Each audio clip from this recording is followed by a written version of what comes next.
All right, we got two types of ankles that we need to talk about because you'll especially see these on the quiz. For example, we got vertical ankles, and then we got adjacent ankles, like this. Okay. So let's look at the difference between these two, and we will talk about. Well, we'll look at the diagram and we'll talk about which is which. All right. So if we had two lines like these, and they can be lines that go on forever, doesn't really matter. And vertical ankles are ankles that are through they're related. Let me start that over, okay? Like this ankle, radical. This ankle is vertical with this ankle that is through the vertice. What?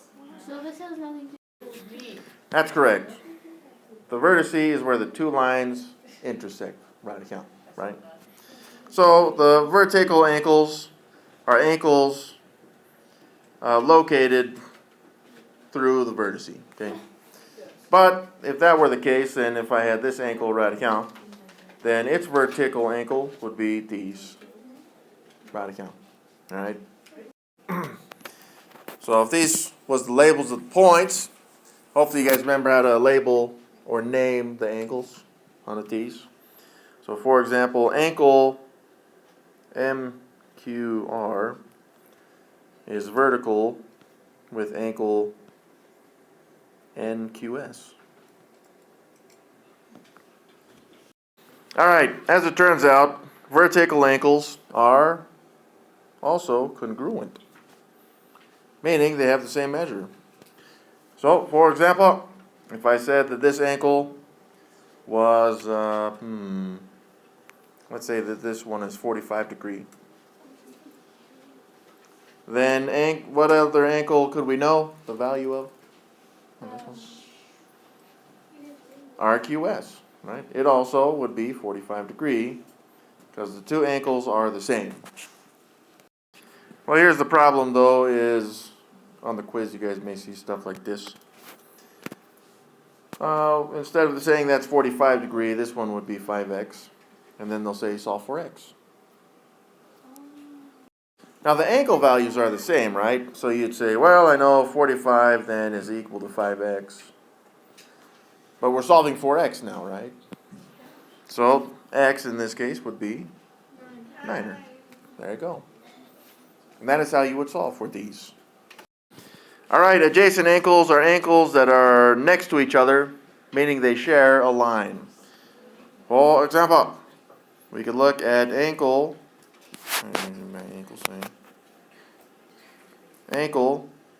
MQR is adjacent with, for example, ankle MQN. See how these two both share the side or the line segment MQ? Right? So they're sharing this line radical, which is why they are adjacent. But here's the other thing is, see how ankle MQR also shares a side with ankle RQS. You guys see that? There, because it also shares this side length with this ankle radical. So what this means is that every ankle is adjacent to at least two other ankles. We should talk about this real quick is if we look at ankle, let's look at just the ankles. Alright, if I look at these two ankles, NQS and ankle NQM, if I put them together, what type of ankle would I have? Well, so, I mean, yeah, we could name the ankle. Then I would have just ankle, so I did NQS, which is these, and then NQM, which is these. So that would give us ankle MQS, which is what type of ankle? It's a straight ankle right there. So does everyone see that if I put these two angles together, how many degrees do I get? 180. 180. Bam. All right, so if we look at a map, for example, this is the intersection of Timpanogos Highway. Oh, what the heck? All right, so this is a map, and we're looking at that intersection up here where there's that Ridley's, there's a Domino's Pizza, Wells Fargo, Chevron, and CVS. I'm specifically focusing on this intersection right here between 5300 West and then the Timpanogos Highway, right here. Now, if we look at these, we can see that this one gives us a line right here. And then we get also a line right here from Timpanogos Highway. Now again, I'm focusing on the intersection right here. See, if we look at this, we can see hopefully that Domino's Pizza right here. Not right there, but Domino's Pizza right here. Domino's Pizza, we would say, is adjacent to what? It's adjacent to Wells Fargo. Right there. What about CVS? But in addition, it's also adjacent to CVS. Would it be Then what is it vertical to? Chevron? Chevron, because it's vertical with Chevron.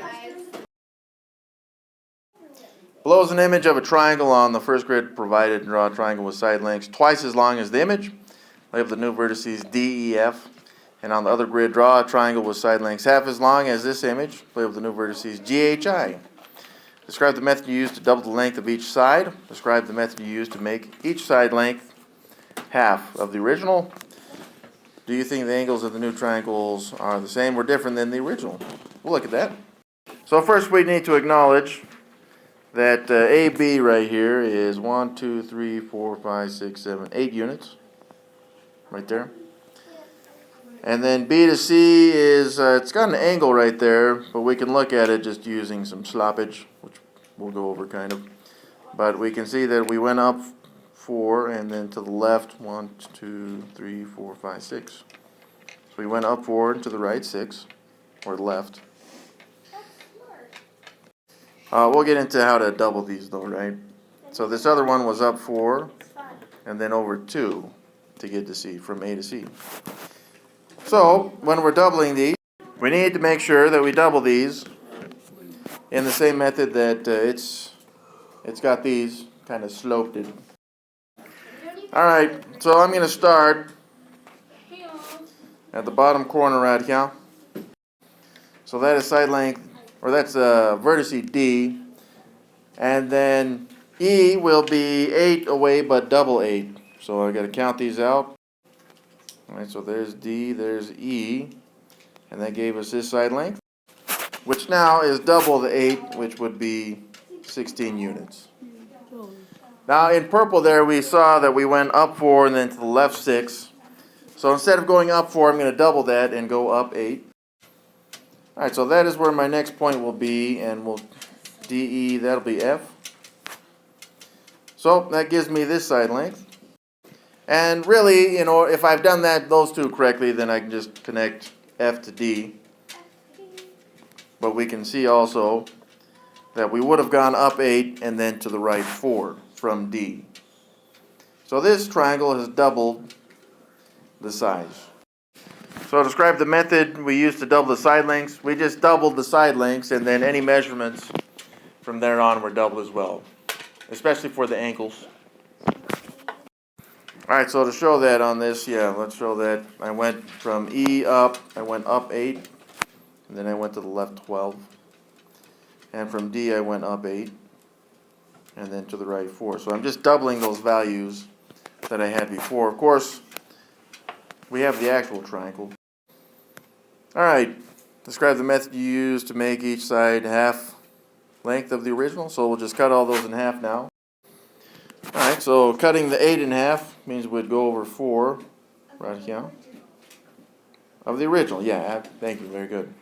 So that's half of the original right there, which would give us a length of 4. And then instead of going up 4, I'm going to go up 2. And instead of going to the left 6, I'm going to go to the left 3. Which gives me this next point, GHI. And the actual line would be this one. And then the final one, we just connect those last two. So that one we've cut in half. We did the same thing, but instead of doubling the stuff, we halved it. So do you think the angles of the new triangles are the same or different than the original triangle? All right, well, we should be able to see that the angles are the same because if I wanted to, I could definitely put this other triangle into this one. So this one would give us DEF, giving us the same angle right here. Putting ABC right there gives us this same angle. And then if I had put it right there, it gives us the same angle right here. So it looks like the ankles are the same, and if that, it would work for that smaller one as well.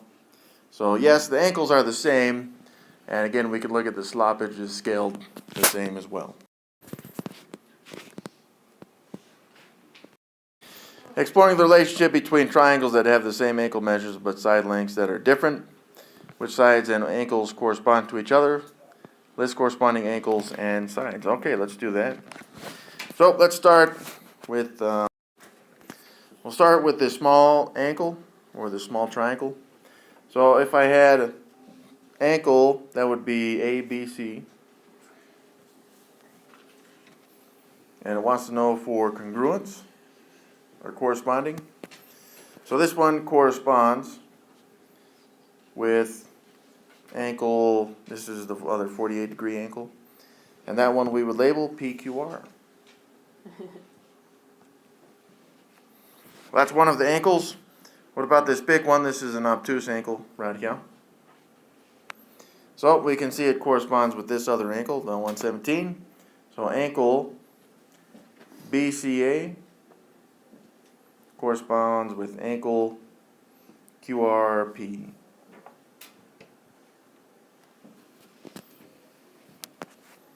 And then we got this other ankle right here, which is 15 degrees. And that would be ankle BAC, which corresponds with ankle QPR.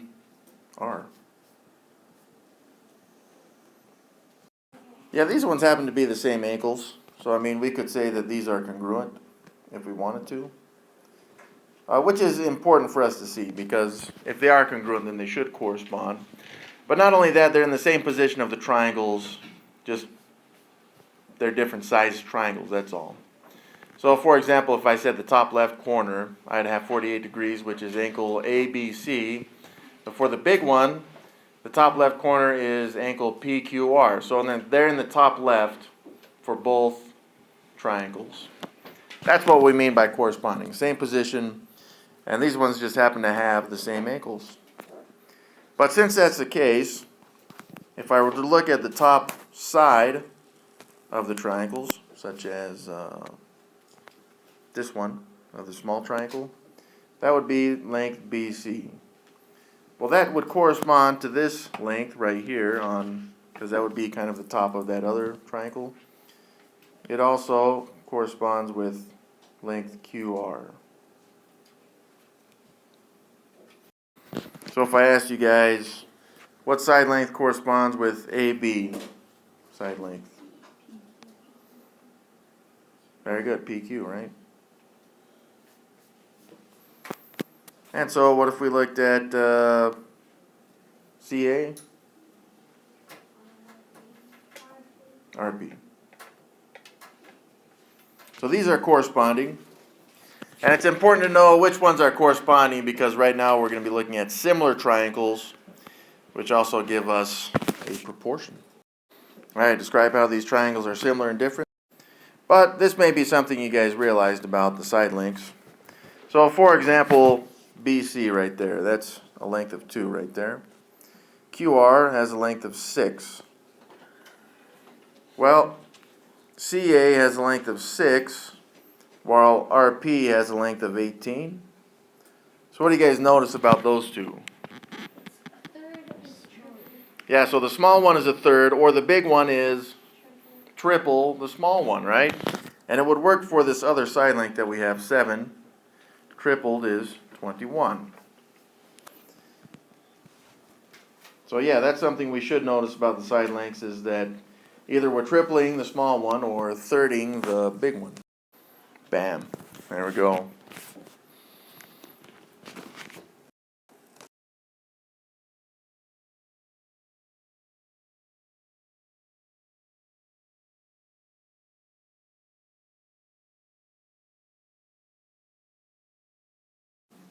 And so they start by giving us these two triangles. Now we did see these on the last page, but right here, it wants us to write these ratios and see if we can find any kind of pattern or something like these.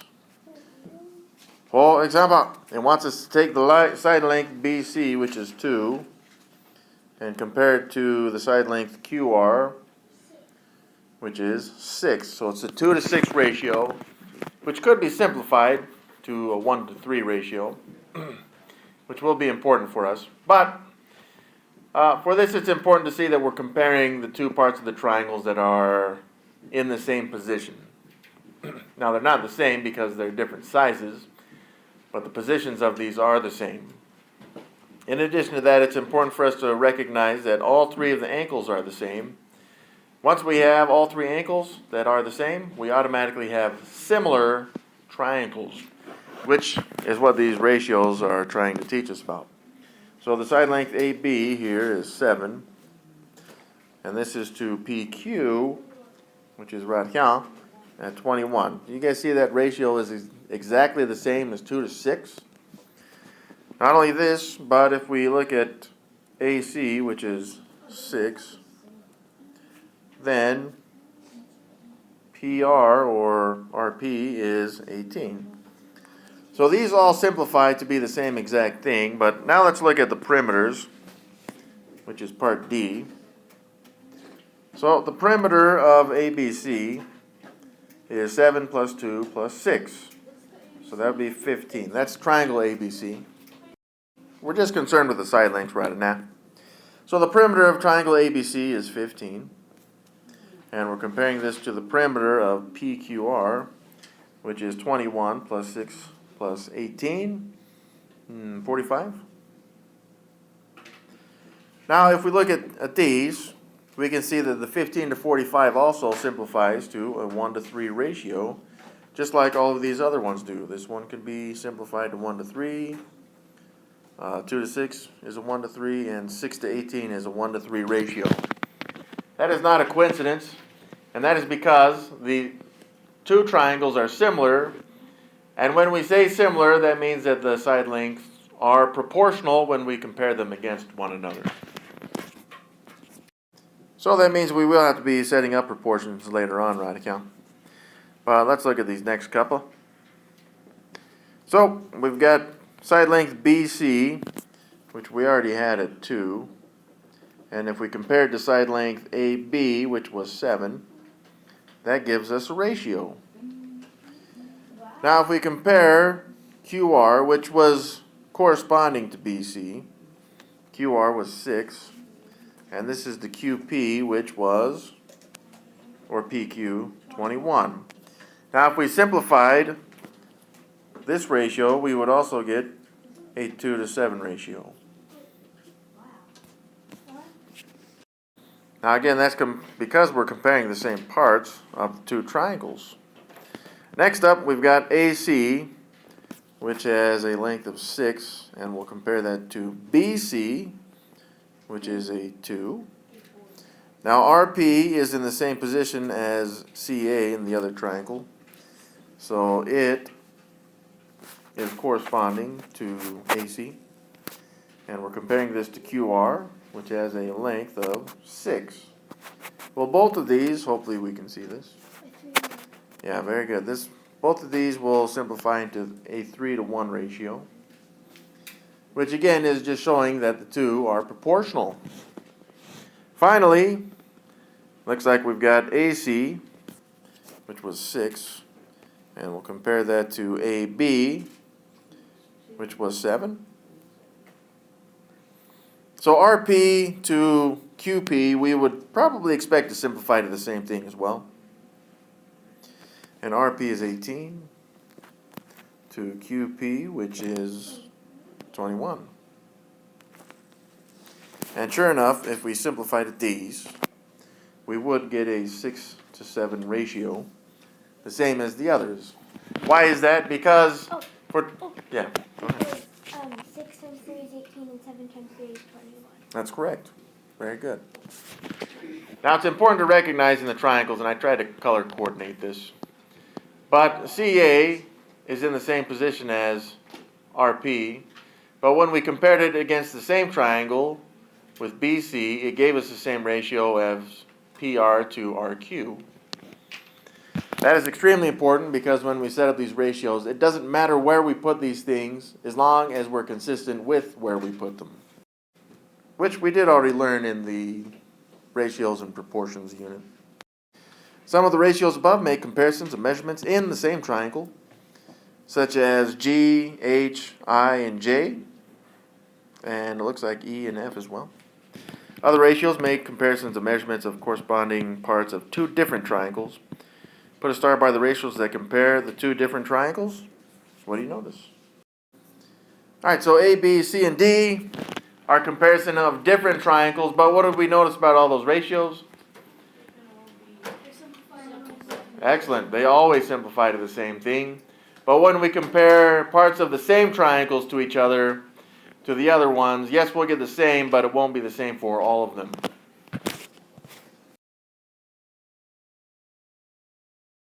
So the question is, could we compare 6 to 21? Oh, you already did it. Well, yeah, sorry, that's a different 6. Are you looking at the green 6 or the red one? The red one. The red one, yes, you can compare those. You can't? I cannot compare the green one to the purple 21. The green 6 to the purple 21. Because they're on different parts of the triangle. This red 6, QR, I can compare to the purple QP 21 because it's part of the same triangle. Now, I colored those on purpose. If you use the markings, that would work the same. Since the corresponding parts have the same ratio, there is a scale factor from triangle ABC to triangle PQR. So that ratio, right away we could write, we got triangle ABC to triangle PQR. The scale factor is the number you would multiply the length in triangle ABC to get the corresponding length in triangle PQR. What is the scale factor from triangle ABC to triangle PQR? Explain how you arrived at your answer. Okay. So, for example, again, we can make a proportion up and down, which I guess we can compare the red ones. So I'm going to compare BC, which is 2, to QR, which is 6. And I should get an equivalent ratio for any of the other two comparisons. I'll use BA, which is 7, and its corresponding length is QP, which is 21. Well, if I simplify either one of these, I would just get 1/3, which we could consider to be the scale factor. All right, number 3, what is the scale factor from triangle PQR to triangle ABC? So we're just going to switch this, right? So I got triangle, let's come back up again. Triangle PQR to triangle ABC. Now again, I made it a fraction so we can see this hopefully a little bit more clearly. But triangle PQR, well, let's compare the green sides on this. That's RP, which is 18. And then we got line segment on triangle ABC, CA, which is 6. Now if I simplify this, what would I get? I'd get 3, or 3 over 1. Now what do we notice? And let's make that 3 over 1. What do we notice about these two scale factors? Yeah, they flipped. Does anyone remember what we call that? They were flipping it. Starts... It is the reciprocal. So, what is the mathematical relationship between the scale factor of triangle PQR to triangle ABC and the scale factor from triangle ABC to triangle PQR? It's the reciprocal. All right, number 5, the scale factors from triangle ABC to triangle PQR is an enlarging scale factor, and the other is a reducing scale factor. What would the scale factor be to keep a figure the same size? So in other words, if I wanted to take a shape and keep it the same size, what would I multiply the side lengths by to get the same size shape? 1. 1. That's correct. 1. That would be your scale factor.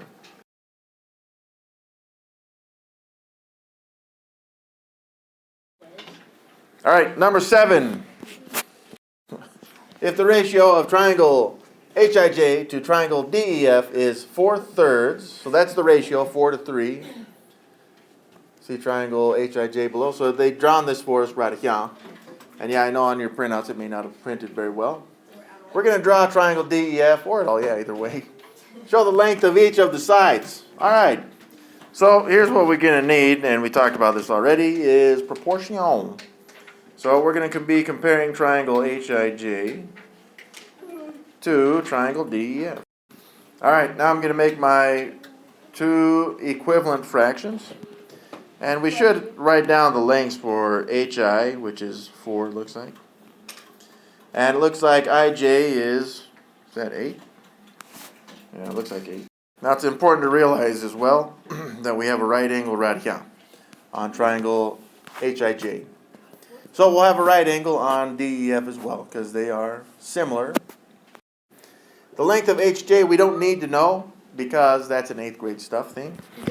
Which is good, because if I can just draw a corresponding side for HI and IJ, then I can just connect those 2 endpoints and make my triangle. So I don't need to know what this length is on either of them. All right, so let's write that ratio as we have it.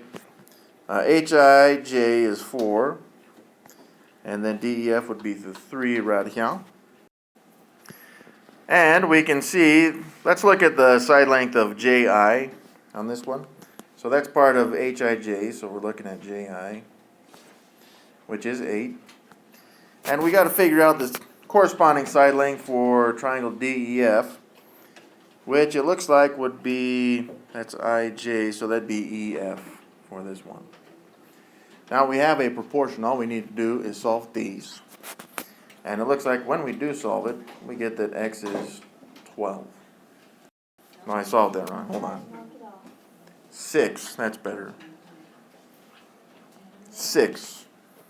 So length EF, so this is where E is right here, to F will be 6, and I'll go straight up. 3, 4, 5, 6. Bam, there we go. All right, now we need the side length. It looks like it will be DE. So we got to figure out how far away DEF. All right, now we're going to do the same thing. We're going to have these 2 triangles. And we have a new proportion. We'll still use the 4:3 ratio. But in this case, we'll look at HI, which we already see is a length of 4. So we got to find the missing value of what should be DE on a D's. And yeah, this is just 2 equivalent fractions, so I'd get 3 on that. So I'm just going to go to the left 3 right here. That is where D is. Bam, 3.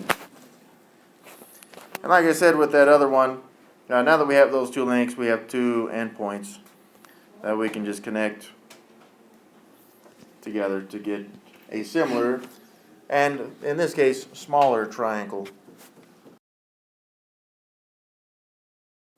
All right, so number 8, the ratio of triangle ABC to triangle DEF is 5:4. So let's set that up. So that's my ratio, 5:4. But then it tells us BC is 15, so this should be equivalent to some other fraction, specifically for BC in this case, which is 15. And we'll compare it to its corresponding side length on EF, which, triangle DEF, which is length EF. Now we can see that these correspond because they're in the same position of the letters for both triangles. Now we don't know the length of EF, that's what we got to solve for. So this one, fishy method, 15 times 4 divided by 5, give us 12. And we didn't need to draw a diagram of these. All right, you'll definitely see some of these set up on the homework, if not the quiz, which is next time. So here's what we're going to do is, it says the 2 triangles below are scaled versions of each other. Use a protractor to find the measure of each of the angles of the 2 triangles below. I'm not going to worry about that. What I do want to do is find the measures of the different sides that we don't know. So for example, this one we could call x, and this one we could call y. We should be able to solve for both of these, and we have the two triangles. Let's look at triangle ABC, and I'll compare it to triangle XYZ. And we'll set up the proportions to solve for both of these, both x and y. So I am going to need another proportion. So I've got this length right here, AB, on triangle AB, which is 6.4.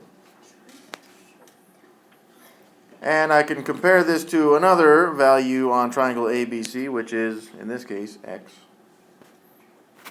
Now if I look at the corresponding parts of triangle XYZ, XY corresponds with AB, so that would go with the 6.4, 9.6. And the side that corresponds with the x is this 8.3 right here, so I'll put that below the x. Now all I need to do is use the fish method to solve these.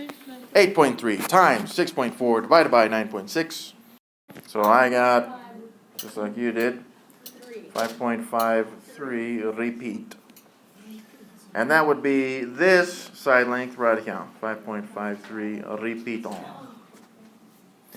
Next, we need to solve for the y. So, when we look at a y, it's part of triangle XYZ, and its corresponding side on, that's y right there, on triangle ABC is this 7.7. So we need these two values at least. And I can just compare it with 6.4 and the 9.6. And again, I just use fish method to solve these. 7.7 times 9.6 divided by 6.4. Alright, so the length of y would be 11.55. Hal used the scale 1 inch is 6 foot for a scale model of a new school building. The actual dimensions of the building are 30 foot by 120 foot by 180 foot. What are the dimensions of his scale model? Well, if every 6 feet would give us 1 inch, then we've got to figure out how many 6 feet are in each of these dimensions. So if we look at the height, which is 30 foot, we would divide that by 6 foot to see how many inches that would give us. So the height would be 5 inch. We'll do the same thing with the width, which would be 120 divided by the 6, which would be 20 inch. And then we got the length, which is 180 foot. So we'll divide that by 6 to see how many 6 foot there are. And we get 30 inches. So the new dimensions is 5 inch by 20 inch by 30 inch. That would be the dimensions of the scale model. Alan made a scale drawing of his rectangular classroom. He used the scale. 1/2 inch is 4 foot. His actual classroom has dimensions of 32 foot by 28 foot. What are the dimensions of his scale drawing of the classroom? All right, well, again, every 4 foot would give us 1/2 inch. So we'll divide both of these by 4 to see how many 1/2 inches we have. So this one would give us 8.5 inches, which would be a 4, what did I do there? 4, yeah, that was 8.5 inches, which would be 4 full inches. By 28 divided by 4 is 7, and 7, that'd be 7 halves, so we just put 7 halves inches as the other dimension. There we go. The simplified unit ratio of the classroom length to the drawing length.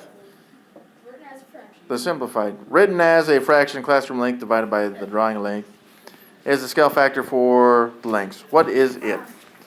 Well, the actual length of the classroom, let's say it was 32 foot, and we'll divide this by the new drawing length, which was 4 inch. Well, that would be a scale factor of 8. Bam. Now we did have the units, which kind of didn't matter in this case, because for scale factors they don't. So we don't really need the labels on that. The scale factor is just a straight 8. The simplified unit ratio of classroom area and drawing area written as fraction. classroom area is the scale factor for areas. What is it? Okay, well, let's see. So, the scale factor of the actual area of the actual classroom is 32 times 28. So that was the actual classroom area, 896. And we got to find the actual area of the drawing. So this area is 4 times 7/2. I got 14. Right. So that would be 14 inches squared. The other area was feet squared.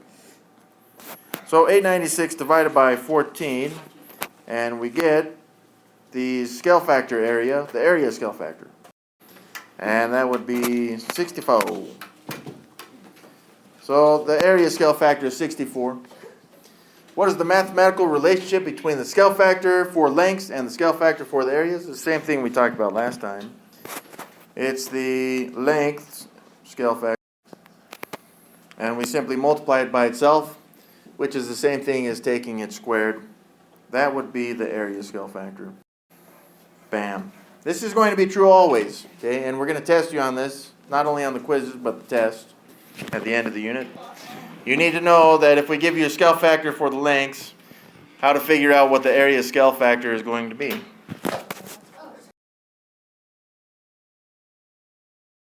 Ellie was drawing a map of her hometown using a scale of 1 centimeter is 8 meters. The actual distance between the post office and City Hall is 30 meters. What is the exact distance between the two places on the map? Well, we got to figure out how many 8 meters there are in 30 meters. So we're going to do 30 divided by 8. And we would get, you could make this 15/4. Some of you guys like the decimals on these though, right? 3.75. Who likes decimals? So the actual distance on the map would be 3.75 centimeters. Radical.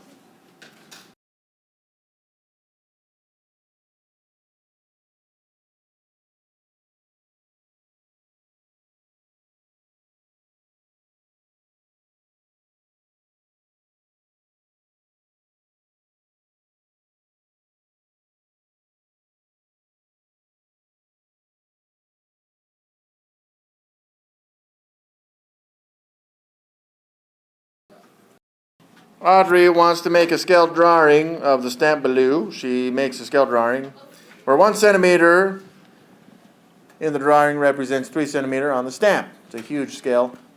Which of the following are true? The drawing will be as wide, be 1/3 as wide as the stamp. Well, she makes the drawing 1 centimeter and the drawing represents 3 centimeters. So yeah, that one's correct. Would you say true? So the drawing will be 1/3 as big. The stamp will be 3 times as tall as the drawing. That's correct. Are they all just going to be correct? The area of the stamp will be 3 times as large as the drawing. No, that's not true. I want to be correct. This one would have to be a 9er. The area of the stamp will be 6 times as large as the drawing. No. The area of the stamp will be 3 times as large as the drawing. That's correct. What the fuck? No, wait, it says 9.